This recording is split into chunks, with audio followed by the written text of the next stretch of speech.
KTV Originals।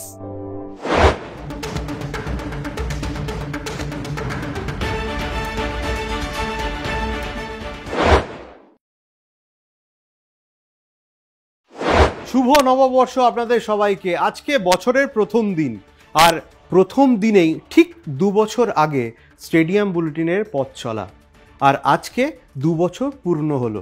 সেই কারণে আপনাদের আরও একবার welcome to stadium bulletin powered by UEM। আমাদের গিফট স্পন্সর রয়েছে expression mobilities private limited, Samsung experience zone. সব মিলিয়ে আপনাদের ভালোবাসায় আজকে আমরা 2 বছরে পা দিলাম। আমাদের অনুপ্রেরণা বলতে যা বোঝায়, মানে স্টেডিয়াম বুলেটিনের ভিত্তিপ্রস্তর স্থাপন যিনি করেছিলেন তিনি আমাদের চেয়ারম্যান কৌস্তব রায়। তিনি তার দেখানো পথেই আজকে আমরা 2 বছর অতিক্রম করতে পেরেছি। তবে আপনাদের ভালোবাসা না থাকলে এটা কখনোই সম্ভবপর হতো না। আর যদি বলেন যে এই স্টেডিয়াম বুলেটিনের পুরোহিত যদি বলি কোনো মণ্ডপের পুজো হলে, সেটা কিন্তু অবশ্যই গৌতম ভট্টাচার্য। তিনি ছাড়া বোধহয় এটা পুরোপুরিভাবে সম্পূর্ণ হতো না। তবে আজকে আমি কম কথা বলবো, কিন্তু এই পুরো স্টেডিয়াম বুলেটিন শোটার জন্য যারা আছেন পিছনে সামনে, যারা সব রকমভাবে কাজ করছেন, তাদেরকে আজকে একবার আপনাদের সামনে ডেকে নেব। প্রথমেই একদম স্টেডিয়াম বুলেটিন বলতে যা বোঝায়, যার হাতে এই যে দেখতে পারেন এত কিছু প্যাকেজ হচ্ছে, ছবি ভিজুয়াল, তাকে একবার ডেকে নিই। তার পরিচয়টা আপনাদের নতুন করে দেওয়ার দরকার নেই। তাকে আপনারা সবাই চেনেন, টিভির পর্দায় গত 30 বছর ধরে তাকে দেখছেন সাংবাদিকতার জগতে। সঙ্গীতা দি, অর্থাৎ সঙ্গীতা দেখে একবার আমি ডেকে নেবো। তুমি দর্শকদের জন্য কিছু বলো। স্টেডিয়াম বুলেটিন আজ 2 বছরে হলো।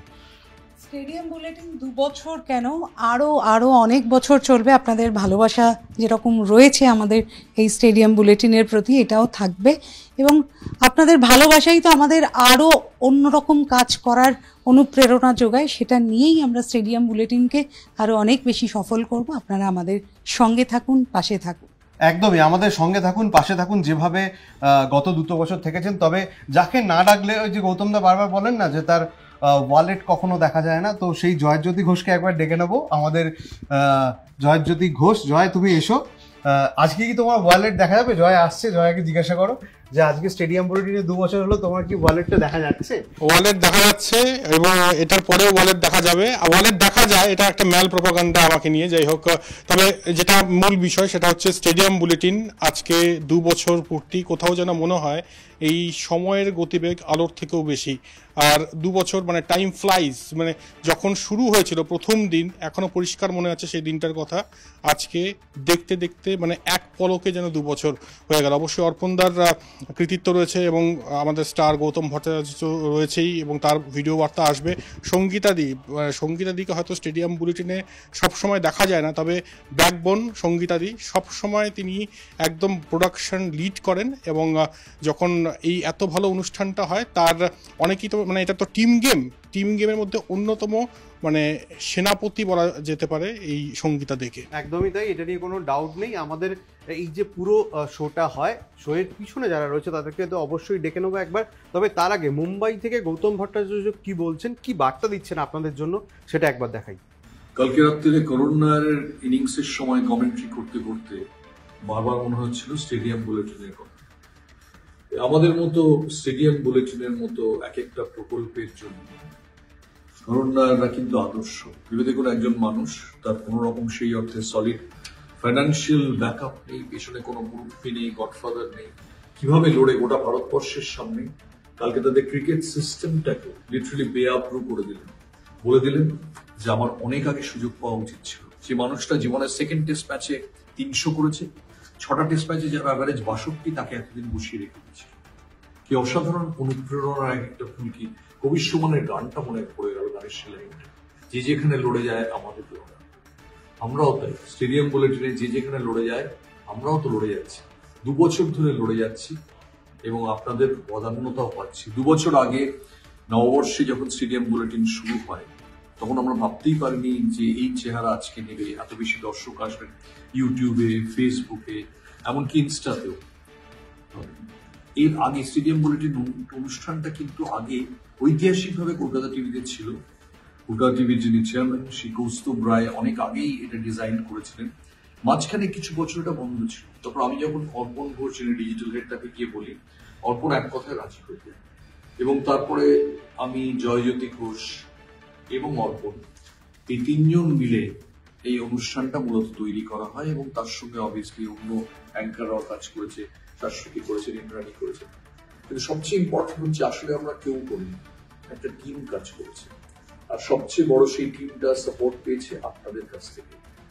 আমরা অনেক কিছু হয়তো করে উঠতে পারিনি, কিছু করেছি, কিছু করে উঠতে পারিনি। আরো হয়তো আমার মনে হয় ফুটবলটাকে আরো বেশি গুরুত্ব দেওয়া উচিত ছিল, ফুটবলের ইন্টারভিউজ আরো হওয়া উচিত ছিল। কেন হয়নি? দোষ আমাদের, আপনাদের না, আমাদের দেখানো উচিত ছিল। আরো বেশি কিছু ব্রেকিং স্টোরিজ কি হওয়া সম্ভব ছিল? হয়তো হতো। এই আইপিএল এর মধ্যেও আমরা দুটো ব্রেকিং স্টোরি দিয়েছি, কিন্তু সেটা হয়তো যথেষ্ট না। আমরা যেটা চেষ্টা করেছি সেটা হচ্ছে যে বাঙালির সেই ক্রিকেট চর্চার কফি হাউসকে খুলে দিতে, এবং মনের একটা ব্যালকনির চিপটাকে আপলোড করে, যে চিপটা দেখে খুলে আপনারা ম্যাচ নিয়ে নতুন করে ভাবার সুযোগ না পান, ক্রিকেট মহল নিয়ে, ফুটবল মহল নিয়ে, ভারতবর্ষের ক্রীড়া মহল নিয়ে নতুন করে ভাবতে পারেন।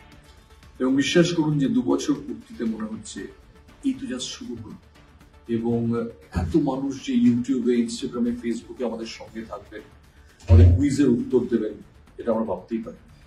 তাই আপনাদের অনেক ধন্যবাদ। এবং আমাদের অবশ্যই একটা আত্মবীক্ষণের সময়, যে আমরা আরো কি কি করতে পারি, কিভাবে আরো এগোতে পারি। এটুকু বলতে পারি যে একটা সময় ছিল যখন গোটা ভারতবর্ষের যারা ক্রিকেট জার্নালিস্ট, তারা বাংলা থেকে 2 জন সাংবাদিকের লেখা অনুবাদ করিয়ে পরিচিত বাঙালিদের মাধ্যমে পড়তেন যে কি এক্সক্লুসিভ খবর কলকাতার কাগজে বেরোনো। কোন 2 জন সাংবাদিক আমি নাম বলছি না, ক্রিকেট সার্কিটে যারা ঘোরেন তারা জানেন বাংলার কোন 2 জন ক্রিকেট সাংবাদিক। কিন্তু আমাদের স্টেডিয়াম বুলেটিনের লক্ষ্য হবে এরপর থেকে এই আগামী 1 বছরে যে এরম যেন হয় যে ভারতবর্ষের যেখানে লোকে ডিজিটাল ক্রিকেট শো করে তারা অবাঙালি বলে, তারা যেন কলকাতায় বাঙালি বন্ধুদের ফোন করে বা তাদের শহরের বাঙালি বন্ধুদের ফোন করে জিজ্ঞেস করে এই স্টেডিয়াম বুলেটিন এই খবরটা দেখাচ্ছে ওটা কি বলতো, আমাদের তো ফলো আপ করতে হবে। সেটাই লক্ষ্য। আরো একটা লক্ষ্য, পরের বছর আমি মুম্বাইয়ের হোটেলে বসে এই শোটা করছি, পরের বছর লক্ষ্য মুম্বাইয়ের শিবাজি পার্কে বসে বা আরো কোনো আইকনিক ক্রিকেট ভেন্যুর সামনে দাঁড়িয়ে আমি আর জয়জ্যোতি ঘোষ পরের বছর স্টেডিয়াম বুলেটিনটা 3rd ইয়ার প্রাপ্তিটা করতে চাই।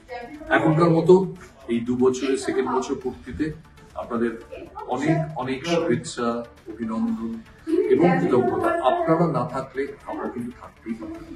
ভালো থাকবেন, নতুন বছরে ছুটি আনন্দ করবেন আর আমাদের উৎসাহ দেবেন। আবার বলছি, আপনাদের উৎসাহ পেলে একটা দিগ্বিশ্বাসীও হয়, একটা করুণ নায়ার ফিরে আসতে পারে। ধন্যবাদ গৌতম দা। গৌতম দা আমাদের সঙ্গে নেই এই মুহূর্তে, তবে মুম্বাই থেকে তিনি ভিডিও বার্তা দিয়েছেন। তবে খুব বেশি দেরি করব না, আজকে স্টেডিয়াম বুলেটিনে 2 বছর কেক কাট তো কাটাই হবে, কিন্তু যারা পিছনে রয়েছেন, যারা ক্যামেরার পিছনে রয়েছেন তাদেরকে রেখে নেবো। একদম পুরো ভরা সংসার দেখতে পাচ্ছেন আমাদের স্টেডিয়াম বুলেটিনে, যারা সামনে থাকে, যারা পিছন থেকে পুরো অপারেটটা করে, যাদের ছাড়া এই স্টেডিয়াম বুলেটিনের সাফল্য অসম্ভব ছিল। অবশ্যই আপনাদের ভালোবাসা ছাড়া এটা সম্ভব না। তবে জয় কিছু বলতে চাইছে দর্শকদের? অবশ্যই এই পুরো টিমটা দেখতে পাচ্ছেন, তবে 2 জন এখানে মিসিং, তাদের কথা একটু বলে দিই। স্বপন পাল নির্লিপ্ত থাকেন একদম, এবং এই টিমের রাহুল দ্রাবিড়, স্বপন পাল চুপচাপ কাজ করেন, বেশি প্রচার চান না, মানে প্রচারের বাইরে থেকে কাজটা করে যান। তাই স্বপন পালকে মিস করছি অবশ্যই। আর একই সঙ্গে ভাস্বতী দাস, তিনিও প্রচুর অ্যাঙ্কারিং করেছেন স্টেডিয়াম বুলেটিনের, এবং তার মানে শিডিউল শেষ হওয়ার পরেও 2 ঘন্টা থেকে করে গিয়েছেন, তাই তারা আসতে পারেনি, তাদেরকে মিস করছি। তাই আমাদের সবার তরফ থেকে তাদের নামটাও বলা উচিত। অবশ্যই এখানে কিন্তু জয় আরেকজন আসতে পারেনি তার শরীর খারাপের জন্য, কৃষাণু ঘোষ। এই পুরো টিম ওয়ার্ক যদি সম্ভব না হতো তাহলে হতো না। অবশ্যই এখানে আরো একজন রয়েছেন যিনি কান্ডারি, তিনি হচ্ছেন নির্মাল্য জানা, নিউজ এডিটর। তিনিও কিন্তু এই পুরো প্রোগ্রামটার সঙ্গে পুরোভাবে যুক্ত রয়েছেন। অর্থাৎ এই যে টিম দেখছেন এর পিছনে আরো অনেক টিম রয়েছে, যেহেতু আমাদের রেকর্ডিং এখনো চলছে, লাইভ এখনো চলছে, তাই সব মিলিয়ে পুরো টিম আপাতত এখানে। আপনাদের অসংখ্য ধন্যবাদ। তবে সঙ্গীতার দিকে বলবো, সঙ্গীতাদি 2 বছরের কেকটা তোমার হাতে যাতে কাটা হয়, এই আমাদের কেক দেখুন। সঙ্গীতাদি প্লিজ দর্শকদের জন্য সবাইকে হিভি ভুরে stadium bulletin, happy birthday stadium bulletin. আমাদের সঙ্গে থাকুন আপনারা ছাড়া আমাদের একদম এটা পুরোপুরি অসম্পূর্ণ হতো। থ্যাংক ইউ সঙ্গীতাদি। তবে সবার আগে তোমাকে একটু খাওয়াই, একদম সবাই প্লিজ তোমাকে একটু খাওয়াই। আমাদের এই প্রোগ্রাম তো চলতেই থাকবে। এর আগেই আপনারা দেখলেন যে পুরো লাইভটা চলছে। অবশ্যই সঙ্গে থাকুন, আরও অনেক ভালো খবর আপনাদের সামনে আমরা তুলে ধরবো, আরও অনেক এক্সক্লুসিভ ব্রেকিং খবর আপনাদেরকে তুলে ধরবো। তবে আজকে এখান থেকে বিদায় নিচ্ছি। খুব ভালো থাকুন, সুস্থ থাকুন, শুভরাত্রি।